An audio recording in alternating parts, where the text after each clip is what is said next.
Which brings us to the problems with the approval process. On the left is from the Vancouver Code. You don't really need to read it. But since the Providence Academy is on the National Register of Historic Places, but not on the Clark County Heritage Register, it actually doesn't really have that many protections.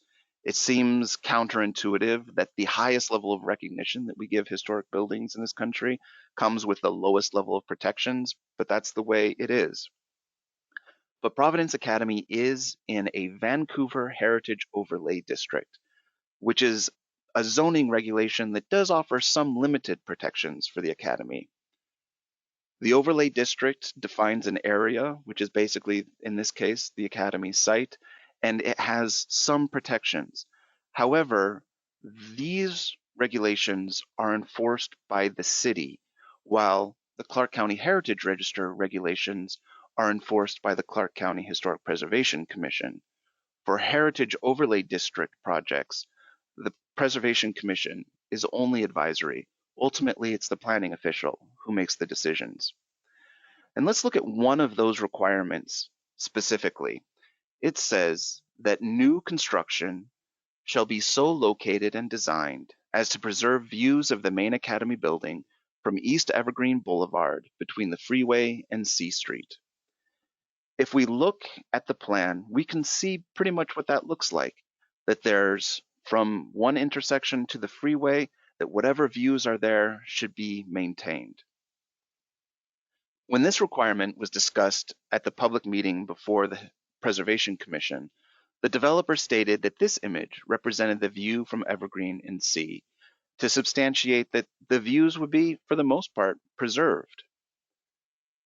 But when the images of Phase 2 were published in the Columbian, it became clear that this was not an accurate representation.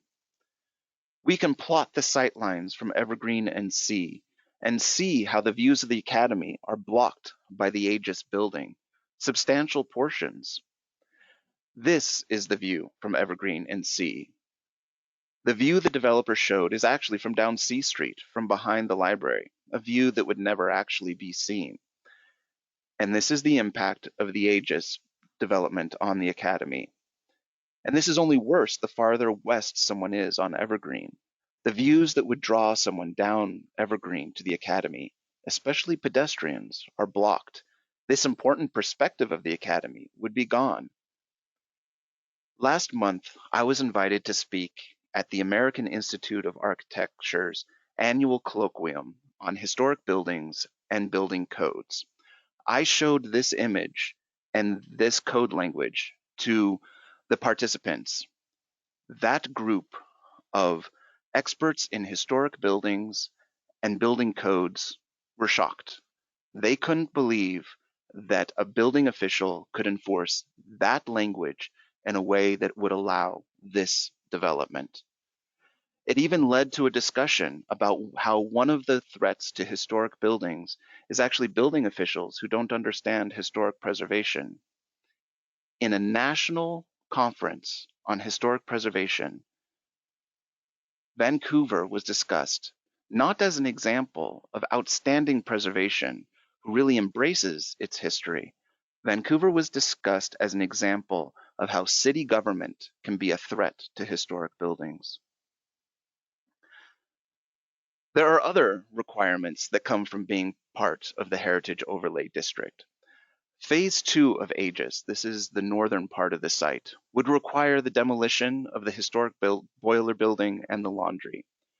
Let's start by recognizing that these buildings are only in this shape because the owners have let that happen. When the trust did their due diligence before purchasing, they could get to the second floor of the laundry. But by the time they came before the commission in 2017, when they were proposing to demolish these three structures, they couldn't reach the second floor anymore. They can't lay all of this deterioration on the former owners, the Hiddens.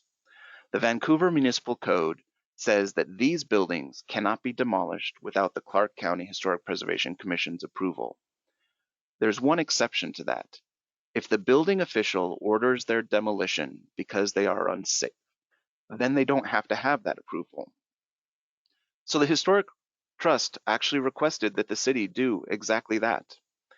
Imagine a preservation organization asked a building official to order their historic buildings to be demolished so that they could avoid preservation regulation. There's a name for this. It's called demolition by neglect. It happens when someone has a historic building, but they can't tear it down because it's historic. So they just let it rot. They let it deteriorate until it is in such bad shape that there is no choice to tear it down. But we're not quite there yet. These buildings aren't beyond saving. Buildings in worse shape have been saved if there is the will and the creativity to find creative solutions. There's another set of protections for Providence Academy in state law this time. The State Environmental Protection Act requires cities to assess the impact of developments like Aegis, and then to mitigate what it calls the adverse impacts, to basically mitigate the harm of those developments on the environment. In Washington, cultural resources like historic buildings and archaeological sites are considered part of the environment, and so they're covered by SEPA. One thing that a city can do to make it easier to comply with the SEPA requirements, they can streamline all of this by doing a large-scale environmental impact study, or EIS, that covers all the planned developments in an area. And Vancouver did one of these for downtown Vancouver. It allows developments to be approved as what is called a planned action. So the kind of action that is planned under one of these studies. And this is what was done for Aegis. The first thing that I want you to note is the date on this study, 2006. This study is 14 years old. The Washington Department of Archaeology and Historic Preservation, which is the state authority on applying SEPA to historic resources, has questioned how an EIS this old could possibly be sufficiently relevant enough to continue approving projects in downtown Vancouver.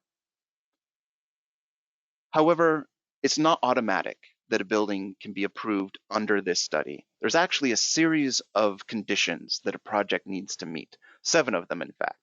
2 of them are really important for our discussion.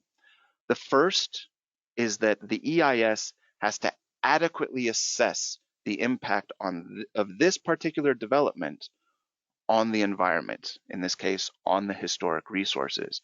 And 2, the project has to adequately incorporate the mitigation measures that are identified in the EIS. So let's start with adequate assessment.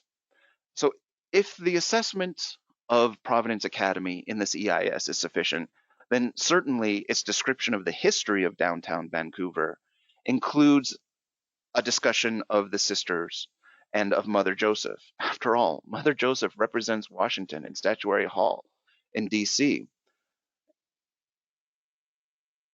Nope, the sisters are not mentioned at all in the EIS, much less their significance to the history of downtown Vancouver. As this is Women's History Month, this is particularly striking. As we discussed earlier, Mother Joseph and the sisters are some of the most important figures in the history of the downtown. Most important figures, period. Yet they're completely ignored. For the city to say that this EIS is adequate is for the city to say that the considerable contributions of women to Vancouver's history are unimportant and not worth mentioning. Well, if not the sisters, then you would think that Providence Academy itself is addressed. It is, after all, the most significant building in downtown. It even says so in Vancouver Code. No. Providence Academy is nowhere addressed as an individual building. It's only included within lists of historic buildings and historic places. It's never discussed individually, and the specific impacts of development on Providence Academy are never discussed at all. The only thing the EIS does is to identify which historic registers it's on and which district it's located in. In fact, with this one sentence, the Academy apartments, those little apartments across the street from Providence Academy, receive more individual discussion than Providence Academy itself. If we look at the pictures that are included in the EIS of historic buildings in downtown Vancouver, Providence Academy isn't even included. Now you might say, well, if the assessment isn't quite enough, as long as the mitigation is there, that's all that really matters. The EIS identifies a handful of mitigation measures. It's important to note that these are not for Providence Academy specifically. These are just for historic buildings in the downtown area. And they include things like adding historic buildings to the Clark County Heritage Register, where they'll actually get protection, or following the Secretary of the Interior standards for rehabilitation. This is a set of standards set at the national level for how to do rehabilitations and even new construction at historic buildings, and to design new building facades to be compatible with the scale and character of adjacent buildings. None of these mitigation measures identified in the EIS were applied to the Aegis project. So it did not have to apply any of the mitigation measures that were meant to address the adverse impact of development.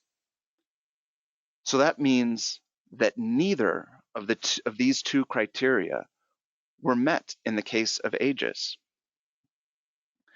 There's another serious issue with approving Aegis as a planned action. Under Vancouver Code, there are 4 kinds of approvals for development, types 1 through 4. As developments move from type 1 to type 4, they require more and more review, oversight, and opportunity for the public to get involved. Normally, a project like Aegis would be a type 3 approval. A decision for a type 3 approval would be made by the hearings examiner, a special expert in land use law, or the or the planning commission, and it would be done in a public hearing. This hearing would require notification of the public, an opportunity for the public to comment, and even an opportunity for the public to appeal the decision.